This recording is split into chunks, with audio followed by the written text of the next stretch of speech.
Good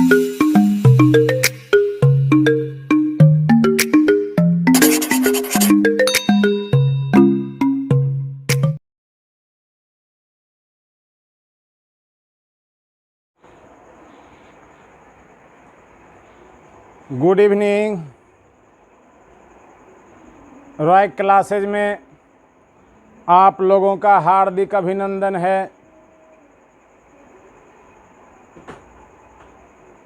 पिछले class में हम लोग नाभा दास का प्रथम छप्य कबीर पढ़े थे। अभी हम लोग नाभा दास का द्वितीय छप्य सूरदास पढ़ेंगे। जैसा कि आप जानते हैं 6 लाइन की कविता को छप्य बोलते हैं। दोनों पद 6-6 लाइन में है। आइए हम लोग सूरदास को पढ़ें। सबसे पहले आप शब्दार्थ का स्क्रीनशॉट ले लें।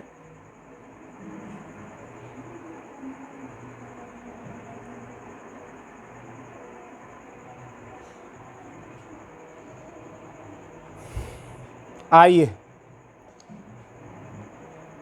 नाभादास जी सूरदास के बारे में लिखते हैं।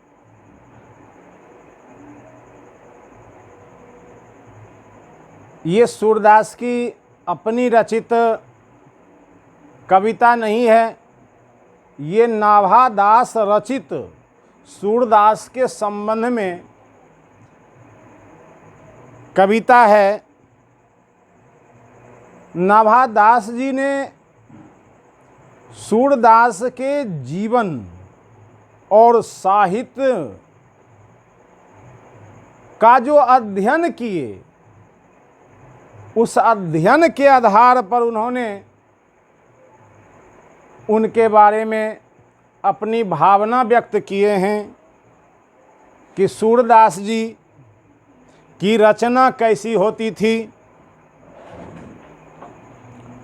लिखते हैं, उक्ति चौज अनुप्रास वर्ण स्थिति अति भारी, वचन प्रीत निर्वही अर्थ अद्भुत तुक धारी। उक्ति मीन्स वचन, चौज मीन्स चमत्कार। उनके वचन में, उनकी रचना में चमत्कार जो है दिखता था, चमत्कारिक रचना होती थी।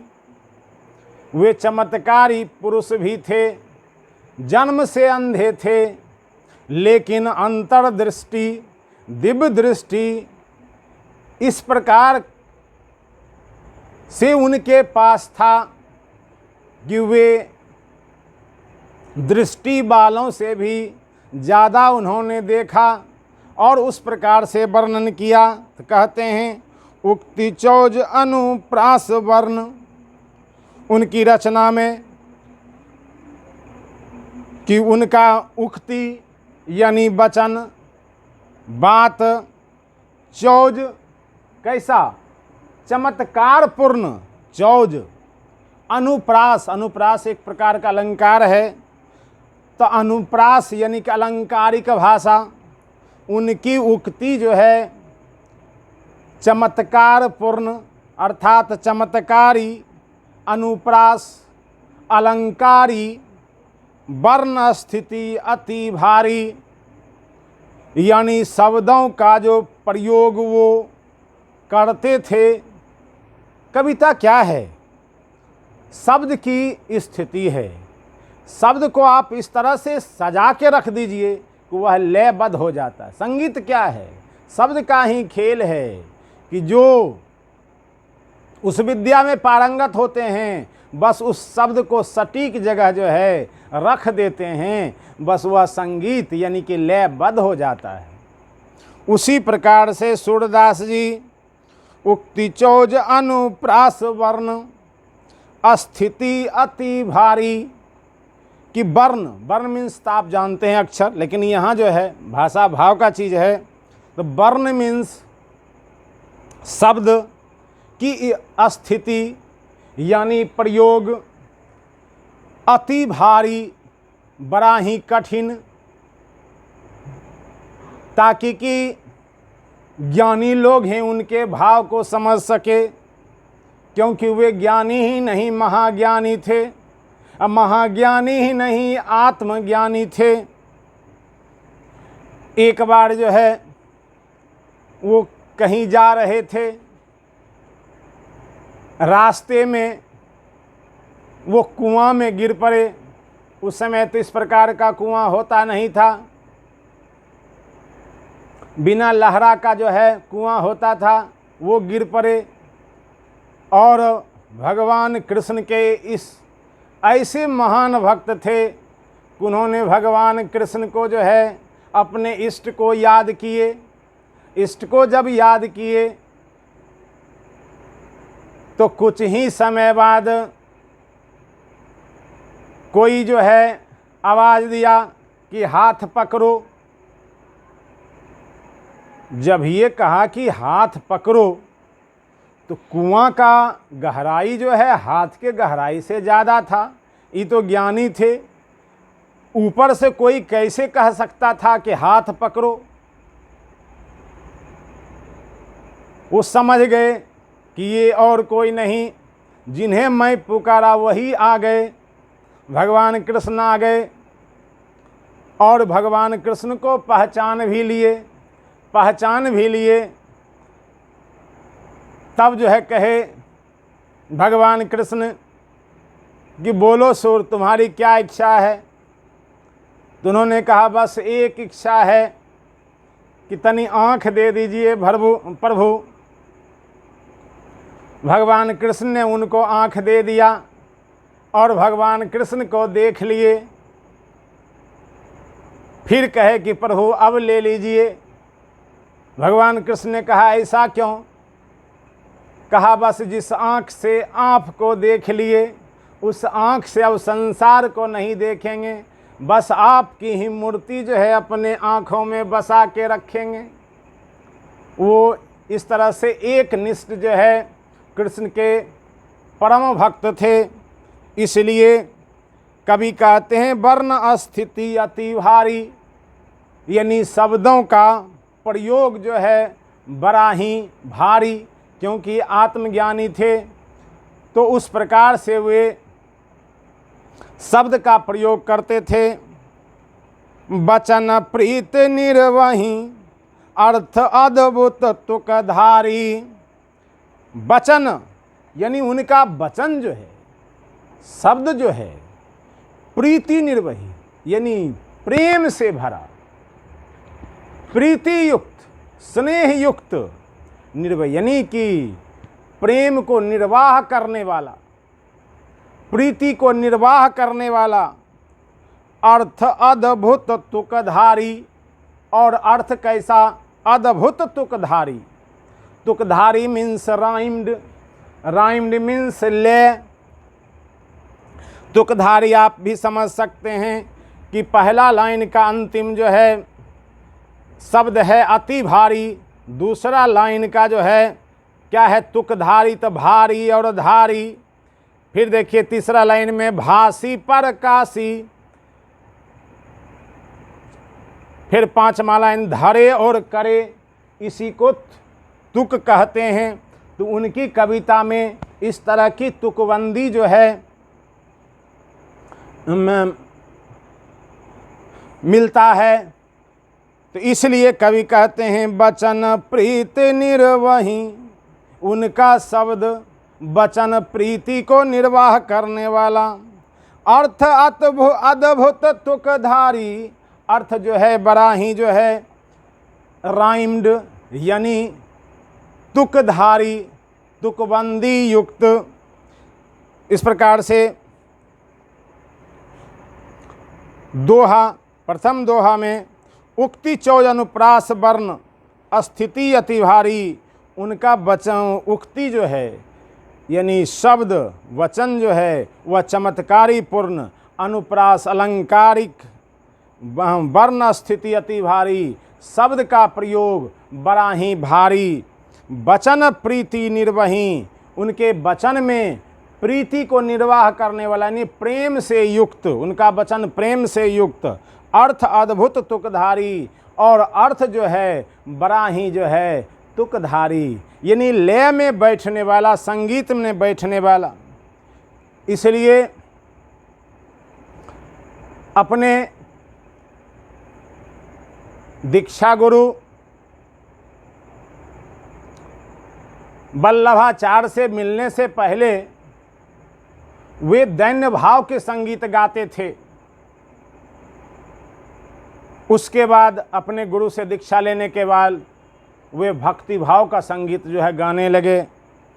तीसरा लाइन, प्रतिबिंबित दिव्य दृष्टि हृदय हरि लीला भासी, जन्म कर्म गुण रूप सबहि रसना प्रकाशी। कहते हैं उनके कविता में, उनकी रचना में, उनके शब्द में प्रतिबिंबित झलकना। आप भी प्रतिबिंब जो है आईना में जो देखते हैं तो क्या हम लोगों का झलकता प्रतिबिंब झलकता है, तो कहते हैं उनके शब्दों से प्रतिबिंबित दिव्य दृष्टि, शब्दों से झलकता था, झलकता है कि वे दिव्य दृष्टि के लोग थे, उनके पास दिव्य दृष्टि थी। तब इस प्रकार से उन्होंने हृदय हरि लीला भासी कि हृदय में जो है किसकी लीला, हरि यानी भगवान की लीला का जो है वे भास अनुभव करते थे। इसी प्रकार से उन्होंने ऐसा भास यानी अनुभव करके उन्होंने हरि लीला का, भगवान कृष्ण के लीला का, ब्रज के लीला का बड़ा ही मनोरम जो है दृश्य प्रस्तुत किए हैं।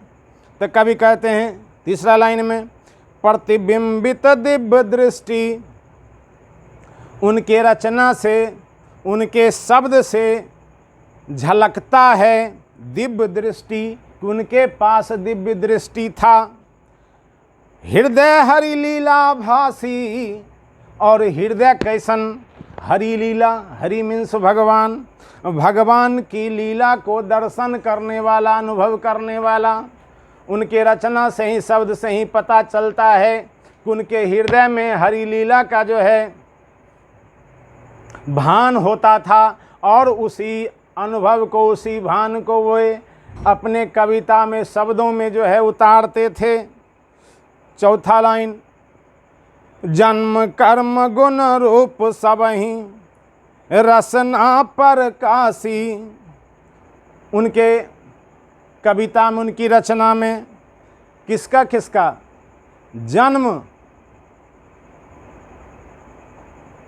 जन्म की बात कि बड़ा भाग मानुष तन पावा। हमारे यहाँ जो है संत लोग इस बात को बड़ा ही जो है बराबर कहते हैं कि यह बड़ा ही सौभाग्य से यह जीवन मिला है। इस जीवन को जो है सार्थक में यूज कर लीजिए। ऐसा ही ज्ञान उन्होंने दिया है।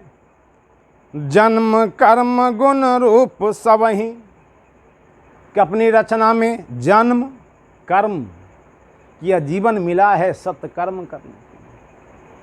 किस प्रकार का कर्म? सत्य कर्म।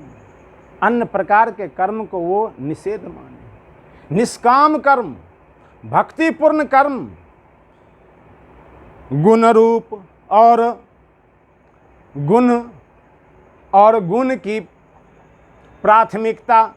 सूरदास जी आंख से अंधे थे, लेकिन देखते हैं आज भी हम लोग जो है उन्हें याद कर रहे हैं, सम्मान दे रहे हैं, पढ़ रहे हैं, क्योंकि वे गुणी थे, गुणवान थे। रूप सब ही रसना प्रकाशी। रूप मीन्स तो जानते ही हैं, उन्होंने भगवान के रूप का रूप के रस का रसना मीन्स रस, प्रकाशी,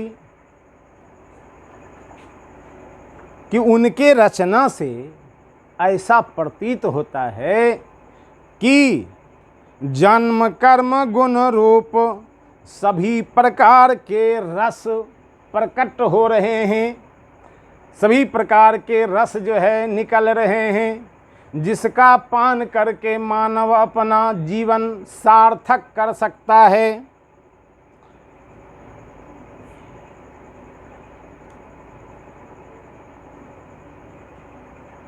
तो जन्म कर्म गुण रूप सब ही रचना प्रकाशी, कि उनकी रचना में जन्म कर्म गुण रूप सभी प्रकार के रस प्रकट होता है।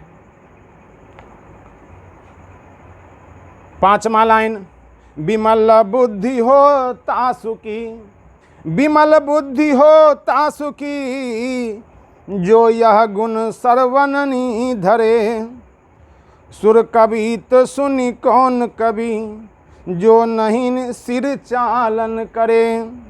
विमल बुद्धि हो तासुकी, कहते हैं विमल, विमल मीन्स निर्मल, निर्मल बुद्धि है उसकी, निर्मल तासुकी मीन्स उसकी निर्बल बुद्धि है उसकी, निर्बल बुद्धि हो तासुकी, निर्बल बुद्धि है उसकी, जो यह गुण सर्वनी ननि धरे, जो इस गुण, यह गुण यानी इस गुण को श्रवण करता है, अर्थात उसकी बुद्धि विमल हो जाती है, उसकी बुद्धि दिव्य हो जाती है। जो यह गुण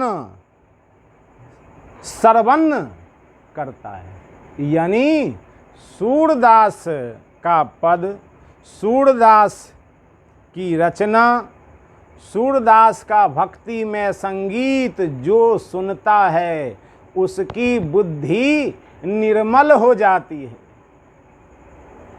बुक देखो ऊपर,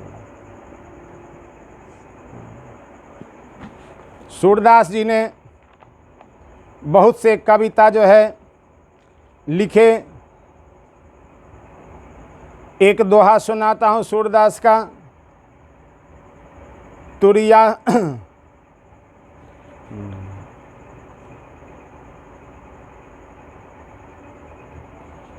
तुरिया साधन ब्रह्म को अहम ब्रह्म सो होय, तुर्यातीत अनुभव यहे मैं तू रहे न कोई। कितना क्लिष्ट है। तुर्या साधन ब्रह्म को अहम ब्रह्म सो होय, तुर्यातीत अनुभव यहे मैं तू रहे न कोई। यानी जब ब्रह्म, जब ब्रह्म